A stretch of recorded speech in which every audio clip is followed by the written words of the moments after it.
Time though in the book of Daniel chapter number 7. We looked at Daniel 7 a little bit last week, God's prophetic outline. The title of tonight's message is this, God's prophetic outline 2. So this isn't part 2, this is the second prophetic outline. It's the same outline, but what I want us to understand is that many times in Scripture, and we'll see this as we dig into Revelation. I said earlier, I don't know how long we'll be in prophecy, probably a good while. There's a lot to cover, and much of Daniel, Thessalonians, Revelation. But many times in prophecy, God mentions the same events more than once. And he does that for many different reasons. And I want us to notice this. In fact, go to, keep your finger here in Daniel 2. Go to Genesis chapter 41, if you would. Genesis chapter 41. And this is fairly common when it comes to the Word of God, when it comes to prophecy, God repeating an event more than once. He usually gives a different view of that event, gives more details, but also he gives us the same event more than once to just verify that these things are going to take place. And so notice Genesis chapter 41. Here you have Pharaoh who had a dream, actually had two dreams, and he hears that this man named Joseph can come and interpret his dream. And so without reading all of the passage, if you go to Genesis 41, notice verse 15, it says, Pharaoh said unto Joseph, I have dreamed a dream, and there is none that can interpret it. And I have heard say of thee that thou canst understand a dream to interpret it. And Joseph answered Pharaoh, saying, It is not in me. God shall give Pharaoh an answer of peace. And Pharaoh said unto Joseph, In my dream, behold, I stood upon the bank of the river, and behold, there came up out of the river 7 kine, fat-fleshed and well-favored, and they fed in a meadow. And behold, 7 other kine came up after them, poor and very ill-favored and lean flesh, such as I never saw in all the land of Egypt for badness. And the lean and the ill-favored kine did eat up the first 7 fat kine. And when they had eaten them up, it could not be known that they had eaten them, but they were still ill-favored as at the beginning. So I awoke. And I saw in my dream, and behold, 7 ears came up in one stalk, full and good. And behold, 7 ears withered, thin, and blasted with the east wind sprung up after them. And the thin ears devoured the 7 good ears, and I told this unto the magicians, but there was none that could declare it to me. And Joseph said unto Pharaoh, The dream of Pharaoh is one. There's 2 dreams, but it's one dream. It's one interpretation. God hath showed Pharaoh what he is about to do. The 7 good kine are 7 years, and the 7 good ears are 7 years. The dream is one. And the 7 thin and ill-favored kine that came up after them are 7 years, and the 7 empty ears blasted with the east wind shall be 7 years of famine. This is the thing which I have spoken unto Pharaoh. What God is about to do, he showeth unto Pharaoh. Behold, there come 7 years of great plenty throughout all the land of Egypt, and there shall rise after them 7 years of famine. And all the plenty shall be forgotten in the land of Egypt, and the famine shall consume the land. And the plenty shall not be known in the land by reason of that famine following, for it shall be very grievous. And notice this, it says, And for that the dream was doubled. Unto Pharaoh twice, it is because the thing is established by God, and God will shortly bring it to pass. God saw the necessity to give this same dream 2 times, to verify, to say, listen, this thing is of me, it is going to happen, and it's going to shortly come to pass. Go down to Daniel chapter 2, and we looked last week at Daniel chapter 2. Nebuchadnezzar had a dream, but he couldn't remember his dream. And he called for the magicians, the astrologers, the soothsayers of Babylon. He said, I've had a dream and I want to know what it is. They said, well, King, nobody's ever asked anything like that of anybody. We don't know what your dream is. He said, well, then I have no use for you. Off with your head, so to speak. And the word comes to Daniel, and Daniel hears, and Daniel asks God, he begs God to reveal the secret to him. And God does. God shows Daniel the dream that Nebuchadnezzar had, and so he tells Nebuchadnezzar his dream, and he tells him the interpretation of his dream. And remember, without reading all of Daniel chapter 2, that the dream Nebuchadnezzar had was a great image, a terrifying image that had a head of gold. It had breast and arms of silver. It had belly and thighs of brass, and it had legs of iron, and it had feet and toes, part of iron and part of clay. And Daniel explained this dream to Nebuchadnezzar. In fact, if you look at Daniel chapter 2, and if you look at verse number 38, he says to Nebuchadnezzar at the end, Thou, Nebuchadnezzar, art this head of gold. And after thee shall arise another kingdom inferior to thee. And we saw that's the Medes and the Persians. The breast of arms and the breast and the arms rather of silver. That's the Medes and the Persians. He says, and another third kingdom of brass. And we saw that's Greece and Alexander the Great, which shall bear rule over all the earth. And the fourth kingdom shall be strong as iron, for as much as iron breaketh in pieces. And that's Rome. And subdueth all things, and as iron that breaketh all these shall it break in pieces and bruise. And then notice verse 41. He talks about an end times kingdom, which is a continuation of the legs of iron, which is Rome. It's a continuation of the Roman Empire. Some might call it the revived Roman Empire, but it's a continuation of that. It says, verse 41, whereas thou sawest the feet and toes, part of potter's clay and part of iron, the kingdom shall be divided, but there shall be in it of the strength of the iron, for as much as thou sawest the iron mixed with miry clay. And as the toes of the feet were part of iron and part of clay, so the kingdom shall be partly strong and partly broken. And whereas thou sawest iron mixed with miry clay, they shall mingle themselves with the seed of men, but they shall not cleave one to another. We spent a lot of time looking at that last week. Even as iron is not mixed with clay. And in the days of these kings shall the God of heaven set up a kingdom, which shall never be destroyed. I love reading that. And the kingdom shall not be left to other people, but it shall break in pieces and consume all these kingdoms, and it shall stand forever.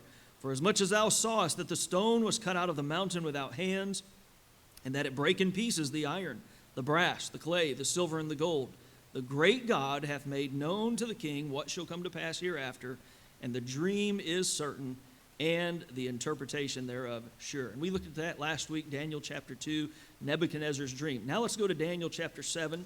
And we did read several of these verses last week, but I want to spend most of our time focusing on this chapter. Daniel chapter 2, that was Nebuchadnezzar's dream that God had given unto him. Daniel chapter 7, this is Daniel's dream that God gives to Daniel. And notice this is in the first year, verse 1, of Belshazzar, king of Babylon. Well, you may remember, in fact, look back just quickly at chapter 5. Daniel chapter 5, Belshazzar was the king who made a great feast to 1,000 of his lords and drank wine before the 1,000. And you read chapter 5 and it tells the judgment of Belshazzar and of his kingdom. And at the end of chapter 5, that is the very night that the Medes and the Persians take over from the Babylonians. And so remember again, as we study the Bible, it's not necessarily in chronological order. As a matter of fact, right here, Daniel chapter 7, this happens before Daniel chapter 5, obviously, because in Daniel chapter 5, Belshazzar is still the king. He's still ruling and reigning over Babylon. So Daniel chapter 7, though, is a dream Daniel has, no doubt, before Belshazzar has been deposed from his kingdom. It says, verse 1, in the first year of Belshazzar, king of Babylon, Daniel had a dream and visions of his head upon his bed. Then he wrote the dream and told the sum of the matters. Dear Lord, I pray that as we come to your word, again, we'll just rejoice for its truth, for its honesty. Lord, that you call things that are not as though they were. And before they are even in existence, you tell us what's going to happen. We just thank you so much for your word. And I pray that you'll bless it to our hearts tonight, meet the needs of every heart in this room. In Jesus' name, amen. Notice Daniel's dream, verse 2, it says, Daniel spake and said, I saw in my vision by night, and behold, the four winds of the heavens strove upon the great sea, and four great beasts came up from the sea, diverse one from another. They're very different from one another. Four beasts come out of the sea. And notice the first one, verse 4, the first was like a lion, and had eagle's wings. I beheld till the wings thereof were plucked, and it was lifted up from the earth, and made stand upon the feet as a man, and a man's heart was given to it. This is no doubt, verse 4, the Babylonian kingdom. Just like in Daniel chapter 2, when you see the gold head, that was Nebuchadnezzar, the king of Babylon. Verse 4 is also representing Nebuchadnezzar, who leads the kingdom and the kingdom itself. Those two things are very important. The man who leads the kingdom and the kingdom itself. Very important when it comes to this matter of Bible prophecy. And just for a little bit of commentary on what he's talking about here, verse 4, again, you can get into the symbolism of the lion with the eagle's wings and Babylon, and how in archaeology those things are found in Babylon, in ancient Babylon. But I want you to notice particularly where it says, I beheld till the wings thereof were plucked, and it was lifted up from the earth. So this lion that had eagle's wings is grounded. Its wings are plucked, and then it's lifted up from the earth and made stand upon the feet as a man, and a man's heart was given to it. Well, what in the world is all of that talking about? Well, go to Daniel chapter 4. And in Daniel chapter 4 is all about that description we just read. Nebuchadnezzar, the king of Babylon, after he had had his dream in Daniel chapter 2, his ego got the best of him. You know, he had this dream. At first, he says, I want to know what the dream means. I have no idea what it means. And Daniel, a man of God, a servant of the Lord, comes along and says, King, you're that head of gold. Well, you know what? I think after a while, Nebuchadnezzar started to meditate on that. I'm that head of gold. Man, I'm the head of gold. I'm something else. Wow, I'm something powerful. And if you read Daniel 4, I personally believe that Nebuchadnezzar became a believer. I really do. Because if you notice Daniel 4 verse 1, it's Nebuchadnezzar writing these things and at least addressing all of these nations. Verse 1, it says, Nebuchadnezzar the king, unto all people, nations, and languages that dwell in all the earth, peace be multiplied unto you. I thought it good to show the signs and wonders that the high God hath wrought toward me. How great are his signs, and how mighty are his wonders. Does this sound like a Chaldean king? It really doesn't. But his heart has been changed. Something's happened. What's happened? Notice, his kingdom, speaking of the Lord, is an everlasting kingdom, and his dominion is from generation to generation. I, Nebuchadnezzar, was at rest in mine house, and flourishing in my palace, and I saw a dream which made me afraid. And he tells another dream that he has seen. And notice verse 11, the tree, it's a vision of a tree. Verse 10, a tree in the midst of the earth, the height thereof was great. The tree grew and was strong, and the height thereof reached unto heaven, and the sight thereof to the end of all the earth. The leaves thereof were fair, the fruit thereof much, and in it was meat for all. The beasts of the field had shadow under it, and the fowls of the heaven dwelt in the boughs thereof, and all flesh was fed of it. I saw in the visions of my head upon my bed, and behold, a watcher and a holy one came down from heaven. He cried aloud and said thus, hew down the tree, and cut off his branches, shake off his leaves, and scatter his fruit. Let the beasts get away from under it, and the fowls from his branches. Nevertheless, leave the stump of his roots in the earth, even with a band of iron and brass in the tender grass of the field, and let it be wet with the dew of heaven, and let his portion be with the beasts in the grass of the earth. Let his heart, notice this, be changed from man's, and let a beast's heart be given unto him, and let 7 times pass over him, speaking of 7 years. This matter is by the decree of the watchers, and the demand by the word of the holy ones, to the intent that the living may know that the Most High ruleth in the kingdom of men, and giveth it to whomsoever he will. Nebuchadnezzar, you may think you're in charge, but you're not. God's just allowing you to have your kingdom, allowing you to have your power. God raiseth up one, he putteth down another. And it's the same is true in our day today. He giveth it to whomsoever he will, and setteth up over it the basest of men. Verse 18, this dream I, King Nebuchadnezzar, have seen. Now thou, O Belteshazzar, that's Daniel, declare the interpretation thereof, for as much as all the wise men of my kingdom are not able to make known unto me the interpretation. And by the way, you'd think by now he would have given up on those wise men, wouldn't you? You'd think he'd just go straight to Daniel and say, Daniel, what does this mean? He says, but thou art able, for the spirit of the holy gods is in thee. At this time, he still is looking to other gods. Verse 19, then Daniel, whose name was Belteshazzar, was astonied for 1 hour, and his thoughts troubled him. The king spake and said, Belteshazzar, let not the dream or the interpretation thereof trouble thee. Belteshazzar answered and said, my lord, the dream be to them that hate thee, and the interpretation thereof to thine enemies.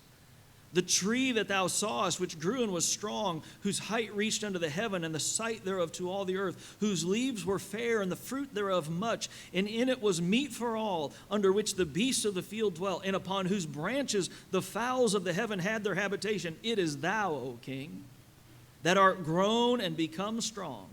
For thy greatness is grown and reacheth unto heaven, and thy dominion to the end of the earth.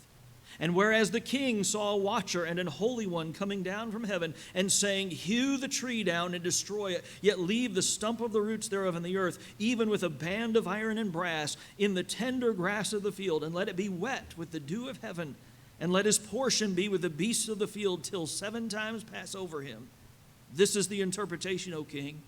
And this is the decree of the Most High, which is come upon my lord the king, that they shall drive thee from men, and thy dwelling shall be with the beasts of the field. We're talking about the most powerful ruler in the world.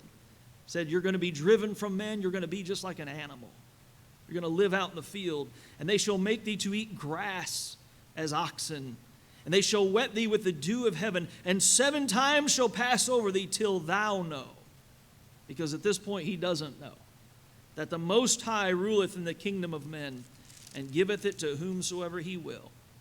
And whereas they commanded to leave the stump of the tree roots, thy kingdom shall be sure unto thee after that thou shalt have known that the heavens do rule. Wherefore, O king, let my counsel be acceptable unto thee, and break off thy sins by righteousness, and thine iniquities by showing mercy to the poor, if it may be a lengthening of thy tranquility. All this came upon the king Nebuchadnezzar. At the end of 12 months, he walked in the palace of the kingdom of Babylon. And notice what is in his heart. I think maybe he was meditating on the dreams he had had. Boy, Nebuchadnezzar, you're that head of gold. You're the best of all of these kingdoms that are to come. Hey, Nebuchadnezzar, you're that tree under whom all the nations of the earth have found refuge, and you're powerful over all these other nations. Well, that went to Nebuchadnezzar's head. And I'll just remind us again, it doesn't matter who you are, that God resisteth the proud, but giveth grace unto the humble. He will not put up with pride. The Bible says that we are to humble ourselves under the mighty hand of God, that he may exalt us in due time. We're to humble ourselves. And if we don't humble ourselves, God will humble us. And notice the king spake and said, is not this great Babylon that I have built for the house of the kingdom by the might of my power and for the honor of my majesty? While the word was in the king's mouth, there fell a voice from heaven saying, O King Nebuchadnezzar, to thee it is spoken, the kingdom is departed from thee.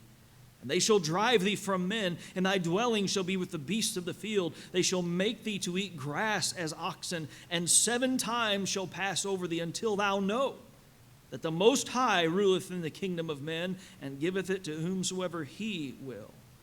The same hour was the thing fulfilled upon Nebuchadnezzar, and he was driven from men, and did eat grass as oxen, and his body was wet with the dew of heaven, till his hairs were grown like eagle's feathers, and his nails like bird's claws.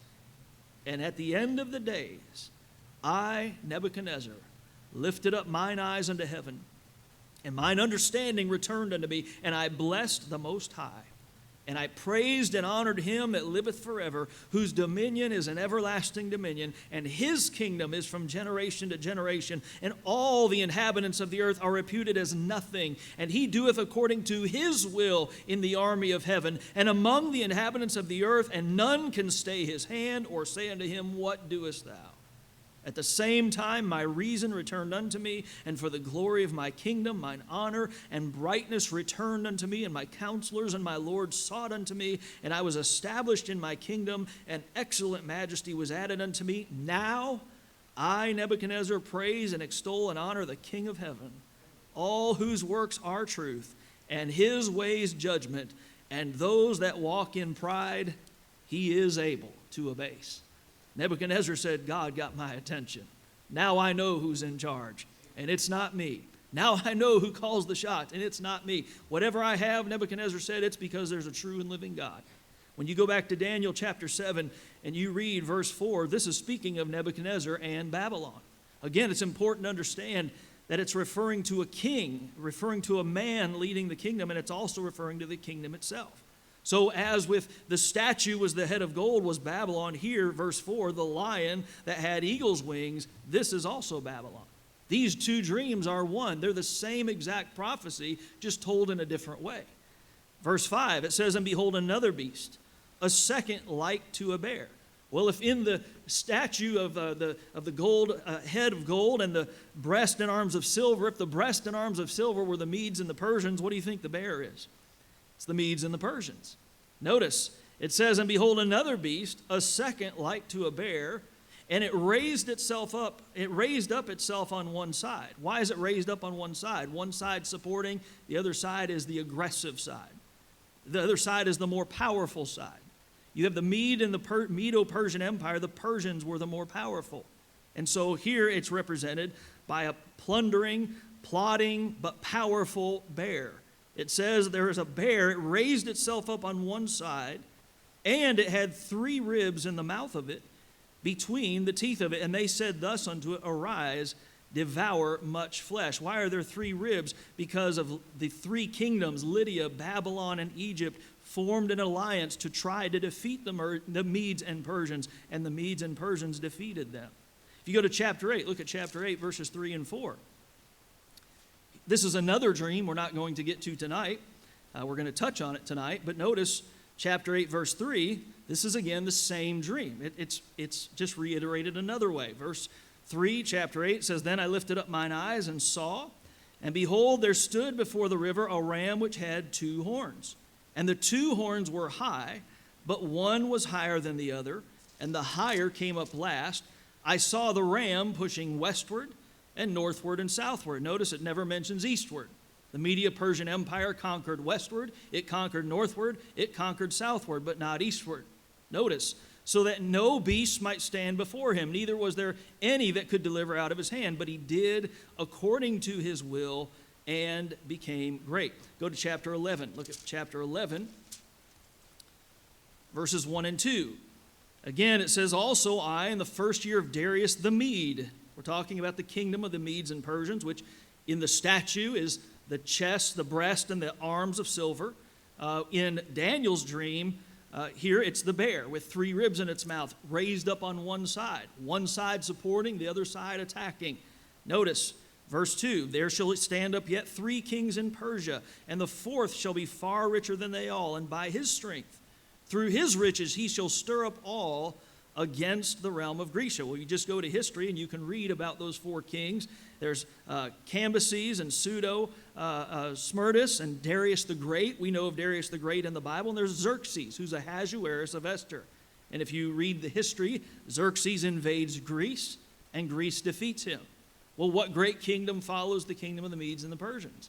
Remember, in the statue, there's the head of gold, that's Babylon. There's the breast and the arms of silver, that's the Medes and the Persians.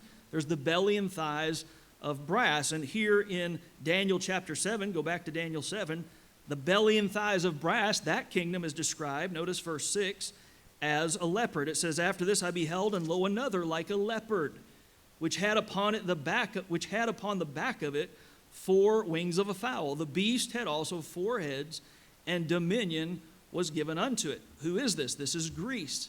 It's fast as lightning. It's Alexander the Great. In 12 years, he conquered by conquest or voluntary submission all of the Persian Empire and then some. And he died suddenly just shy of 33 years old, literally within a month shy of his 33rd birthday. And his empire, as we saw last week, was divided into 4 kingdoms under his 4 generals. Thus, if you look here in chapter 7, verse 6, it says, This leopard had upon the back of it 4 wings of a fowl. The beast had also 4 heads, and dominion was given to it. For reference, go to chapter 8 again. Look at chapter 8. Look at verse 5. So when you see the ram that comes to power has 2 horns, one ram's higher than the other. That's the Medo-Persian Empire. The Persians are more powerful than the Medes. But notice there is an he-goat, verse 5. It says, And as I was considering, chapter 8, verse 5, behold, an he-goat came from the west on the face of the whole earth, and touched not the ground. And the goat had a notable horn between his eyes. And he came to the ram that had 2 horns, which I had seen standing before the river, and ran unto him in the fury of his power. And I saw him come close unto the ram, and he was moved with choler against him, and smote the ram, and brake his 2 horns. And there was no power in the ram to stand before him, but he cast him down to the ground and stamped upon him, and there was none that could deliver the ram out of his hand. Therefore the he-goat waxed very great, and when he was strong, the great horn was broken, and for it, and that's Alexander the Great, and for it came up 4 notable ones toward the 4 winds of the heaven. And if you go further in Daniel chapter 8, look at verse 20. It says, The ram which thou sawest having 2 horns are the kings of Media and Persia. It spells it out. Verse 21, And the rough goat, the one that came and destroyed that ram that had the 2 horns, one larger than the other, who is that? That's the king of Grecia. That's Alexander the Great. And the great horn that is between his eyes is the first king. Now that being broken, whereas 4 stood up for it, 4 kingdoms shall stand up out of the nation, but not in his power. When he dies, when Alexander the Great died, what happened? His kingdom was split up 4 ways, 4 different generals. None of those kingdoms were nearly as powerful as the rule of Alexander the Great. I'm just saying this. I know this is a lot of history, and this is a lot of prophecy, but what I'm telling you is this is just another proof of the truth of the Word of God. God calls things before they've even happened. And so these are some things that have already taken place. If we can count on God to fulfill those things, we can also count on Him to fulfill the things that have yet to take place. Go to Daniel chapter 7 again. Notice verse 7. He sees a 4th beast. Verse 7, it says, "After this I saw in the night visions, and behold, a 4th beast, dreadful and terrible, and strong exceedingly. And it had great iron teeth." Think back to the image, Daniel chapter 2, the 2 legs of iron. What kingdom does that represent? It's Rome. So what do we have here? We have Rome. And we have a continuation of the Roman Empire, which will be in the end times. Now notice what he says. "After this I saw in the night visions, and behold, a 4th beast, dreadful and terrible, and strong exceedingly.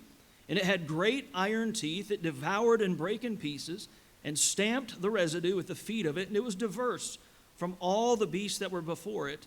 And it had 10 horns."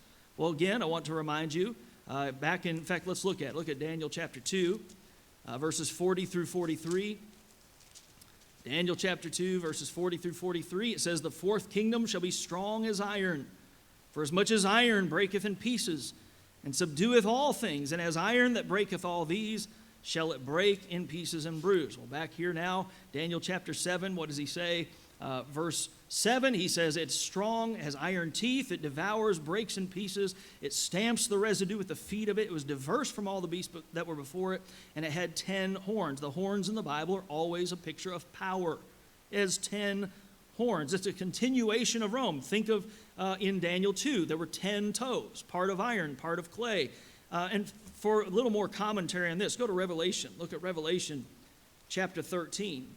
And it's very important, again, to remember that when we're talking about a kingdom, we're also talking about the man who rules that kingdom, who heads up that kingdom. We're going to see that spelled out plainly here in Daniel 7 in just a moment. But look at Daniel chapter 13. This is referring to the exact same end times kingdom.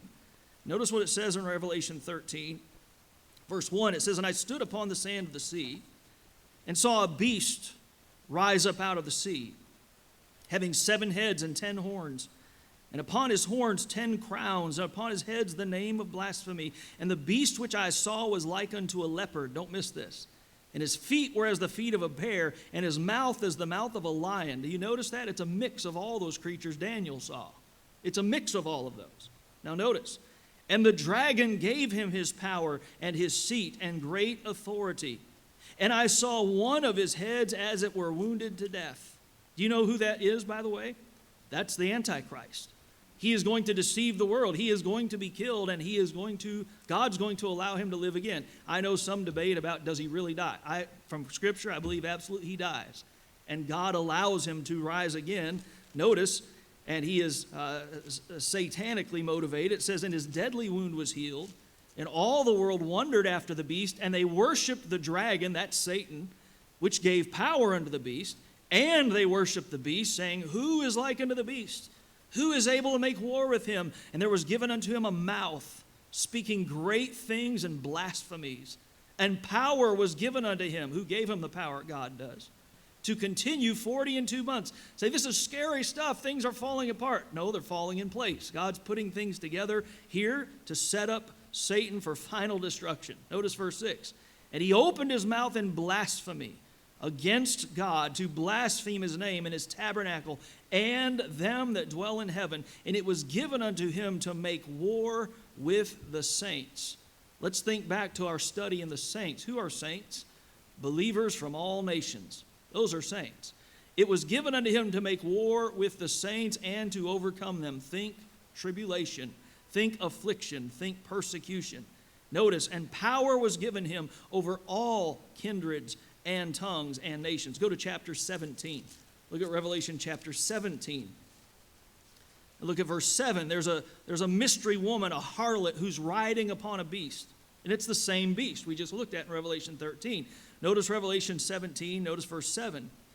It says, and the angel said unto me, wherefore didst thou marvel? I will tell thee the mystery of the woman and of the beast that carrieth her, which hath the 7 heads and 10 horns.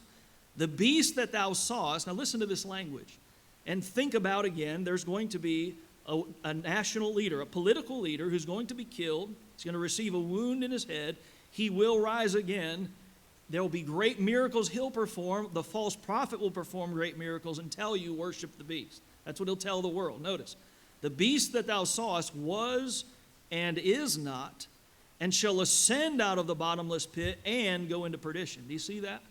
So he dies and goes to hell, and he comes back out, and he's going to be cast forever into perdition. Notice, and they that dwell on the earth shall wonder, whose names were not written in the book of life from the foundation of the world, when they behold the beast that was and is not and yet is. And here is the mind which hath wisdom. The 7 heads are 7 mountains on which the woman sitteth, and there are 7 kings, 5 are fallen, and 1 is, and the other is not yet come, and when he cometh, he must continue a short space. And the beast that was and is not, even he is the 8th, and is of the 7, and goeth into perdition. And the 10 horns which thou sawest are 10 kings, which have received no kingdom as yet, but receive power as kings 1 hour with the beast. Go back to Daniel chapter 7. And again, what is he referring to when he's talking about this beast that has teeth of iron? He's talking about Rome, but he's talking about a revived Roman Empire. He's talking about a continuation of this Roman Empire. Back in Daniel 7, notice what he says. Verse 8, he says, I considered the horns. And behold, so notice there are 10 horns. I considered the horns, and behold, there came up among them another little horn, before whom there were 3 of the first horns plucked up by the roots. So again, there were 10, and then this little horn comes up, and he plucks 3 up by the roots, and now he himself is one of the horns. And notice, it says, and behold, in this horn were eyes like the eyes of man, and a mouth speaking great things. Who is this little horn? This is the Antichrist. Again, it's the same exact viewpoint. It's the same thing he's talking about in Revelation 13, Revelation 17. Verse 8, that little horn is the Antichrist. Look at verse number 9. I beheld till the thrones were cast down, and all of them will be cast down. And the Ancient of Days did sit, whose garment was white as snow, and the hair of his head like the pure wool. His throne was like the fiery flame, and his wheels as burning fire. A fiery stream issued and came forth from before him. Thousands ministered unto him, and 10,000 times 10,000 stood before him. The judgment was set, and the books were opened. I beheld then, because of the voice of the great words which the horn spake. I beheld even till the beast was slain, and his body destroyed and given to the burning flame. The kingdom itself will be destroyed, and the man leading the kingdom will be destroyed. Verse 12, as concerning the rest of the beasts. Remember that end times beast in Revelation is a mix of all of those beasts. It says it's concerning the rest of the beasts, they had their dominion taken away, yet their lives were prolonged for a season and time. So their power is taken away, but yet the nation still exists. Go with me to Revelation 19, and again, there's a lot to unpack here over the weeks we're going to be in this, but look at Revelation 19. Notice Revelation 19, verse 19. The Bible says, and I saw the beast and the kings of the earth and their armies. So the beast is leading the charge against Jesus Christ, the King of kings and Lord of lords, gathered together to make war against him, Jesus, that sat on the horse, and against his army. And the beast was taken, and with him the false prophet that wrought miracles before him, with which he deceived them that had received the mark of the beast, and them that worshipped his image. These both were cast alive into a lake of fire, burning with fire and brimstone.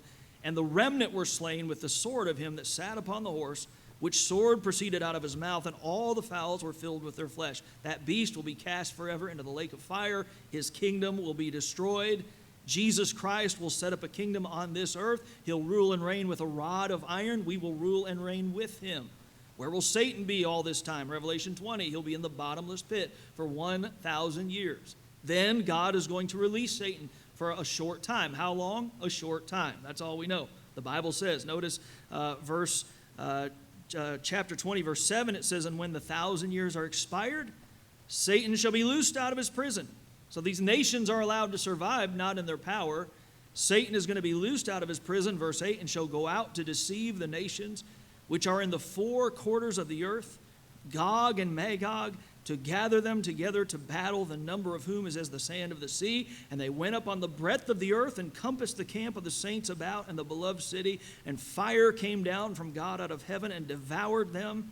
And the devil that deceived them was cast into the lake of fire and brimstone." Praise God. "Where the beast and the false prophet are, and shall be tormented day and night forever and ever." That's his end. Now, that being said, in the meantime, the Antichrist is given power over God's people for a short time. Go back to Daniel chapter 7. Notice verse 13. Daniel writes, "I saw in the night visions, and behold, one like the Son of Man," that's Jesus, "came with the clouds of heaven and came to the Ancient of Days, and they brought him near before him, and there was given him dominion and glory and a kingdom that all people, nations, and languages should serve him. His dominion is an everlasting dominion which shall not pass away, in his kingdom that which shall not be destroyed." Again, this is just a parallel passage to Daniel chapter 2. It's just another dream, another vision to show these same exact truths. Notice verse 15, "I, Daniel, was grieved in my spirit in the midst of my body.